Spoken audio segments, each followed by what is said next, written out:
This is Lisa from Mobile Tech Review, and this is the Samsung Epic 4G Android Superphone that's going to be available on Sprint on August 31st. As you can see, folks, this is a very large phone. It has a 4-inch display, capacitive multi-touch, but it's quite big. In fact, we're going to show it to you compared to the Motorola Droid 2. And you can see it's noticeably bigger. In fact, it's about as big as the Evo 4G on Sprint. Almost. But of course it's going to be a little bit thicker, the Samsung, because it has a slide-out keyboard, unlike the Evo 4G. We'll take a look at that. This is one large and roomy keyboard. If you hate teeny keyboards, this is the phone for you. Nice discrete keys. It's like a mini chiclet keyboard design with shortcuts for home and search here. Smiley key. Your FN key is available here. Your menu and your back key. And you can see that there's some relief to the keys. So, though this is relatively speaking a fairly thin device, we've got some travel here. It's a pleasant keyboard to type on. I really like it. If you have small hands, you might have a little trouble reaching to the center, though, because it is a fairly large phone. On the front, you can see this is a Galaxy S family phone. It's got the usual capacitive touch buttons here. Unfortunately, as with the Vibrant and the Captivate, the buttons disappear when the backlighting goes off, so you really kind of have to memorize where they are. If you tap at them and you get it right, they'll start to light up, but that's not the ideal way to do things. This takes a harder touch than the Vibrant or the Captivate. You really have to press on these, and they do have haptic feedback, so there's less accidental button pressing that's going to happen here. On the side, we've got your volume controls. Up top, we have the 3.5mm stereo jack and the sliding USB door we like so much that's on the Galaxy S family of phones. No fiddly rubber ports, but it does keep dirt out. It's your screen lock power button right there. Camera shutter key. And nothing down here but the microphone. The back here is a kind of grayish. It's not really a soft touch finish, but it's not slick either. It's not slippery like the Vibrant is on T-Mobile, which is a very high gloss black display. But it doesn't have the kind of metallic or pattern finish that you find on the Captivate. It's maybe a little bit boring, but it's not bad looking overall. You've got the same 5-megapixel autofocus camera here found in other Galaxy S family phones, and the LED flash is here, which is a welcome addition since we didn't have that on the Captivate. Take the back cover off. It's just a pry off back, and you've got the 1500 milliamp battery over here, the micro SD card slot, and the 16 gig card comes with the phone. The Samsung Epic 4G Galaxy S family phone has a 1 GHz Hummingbird processor like all the other Galaxy S phones and 512 megs of RAM. And it feels the fastest of all the phones. It's also running the TouchWiz user interface. Again, it's a low-key version of TouchWiz, nothing over the top, similar to what we saw on the Vibrant and the Captivate.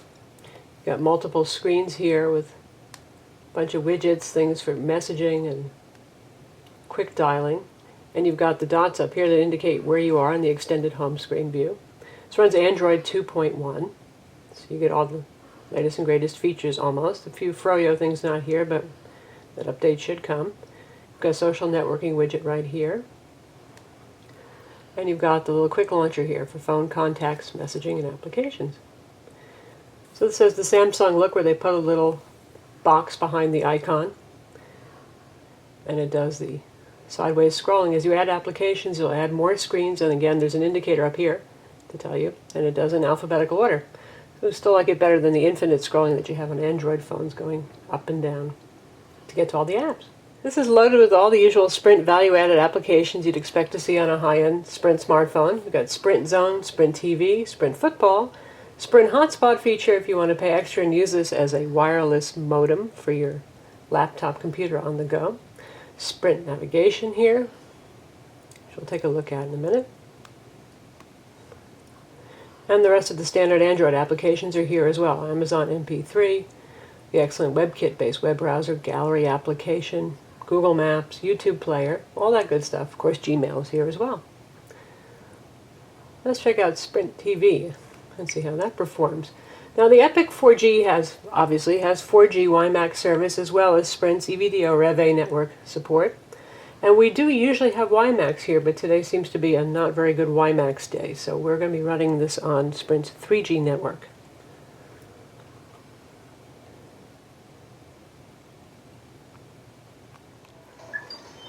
Scott Dunn. Busted, you smug jackal. Foster child, sealed juvie record, 3-year stint in the Bay Area Psychiatric Institute, and a single arson conviction. Where he burns his hands in a fire. He hit all the cliches. So that's Sprint TV over Sprint's 3G network.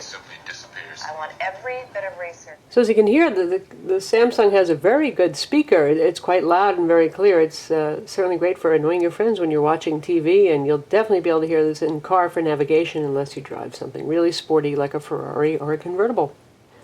Next, we're going to take a look at Google Maps.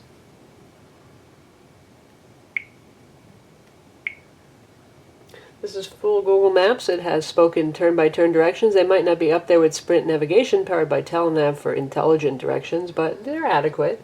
And of course you get all sorts of great POIs with Google Maps, Street View, and other nifty stuff. One thing you might have to do first is to go into settings and make sure location services are turned on. As we've heard with the Galaxy S phones being the latest Android phones to come out, Google has changed their privacy settings requirements, and what Use Wireless Networks is turned off by default. Tower triangulation, or Use Wireless Networks, speeds up location acquisition greatly, so you should turn that on like we just did. Press and hold on the home button, you get the task manager, so you can quickly switch back to Google Maps, and now we should probably get a much quicker location fix.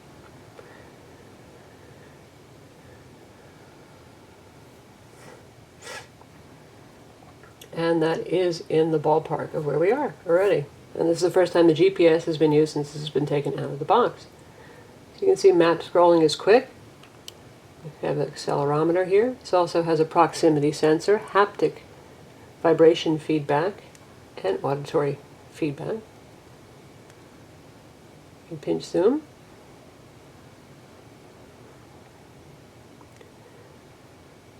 And you can press and hold to get Street View and other features.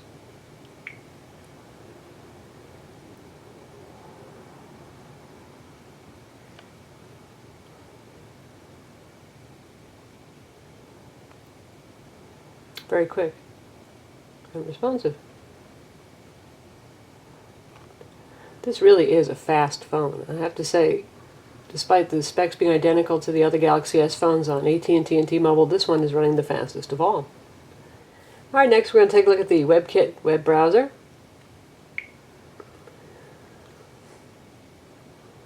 It's going to load Sprint's PowerVision deck by default, but we'll pick something from our bookmarks. You've got visual bookmarks here, and any site you visited, you get a thumbnail. So first we'll take a look at our site.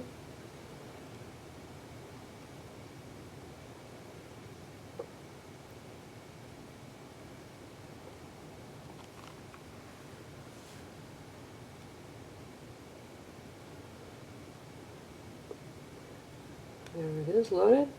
It hasn't quite gotten the ads yet. And there you can pinch and zoom. And we'll try Engadget's site, which is usually incredibly demanding.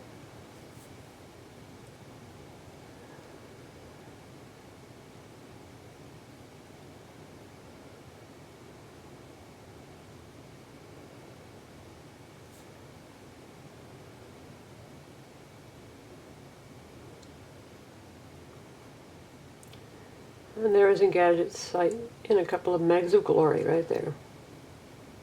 The Epic 4G also has Wi-Fi, Bluetooth with A2DP, and obviously it has a GPS built in as well.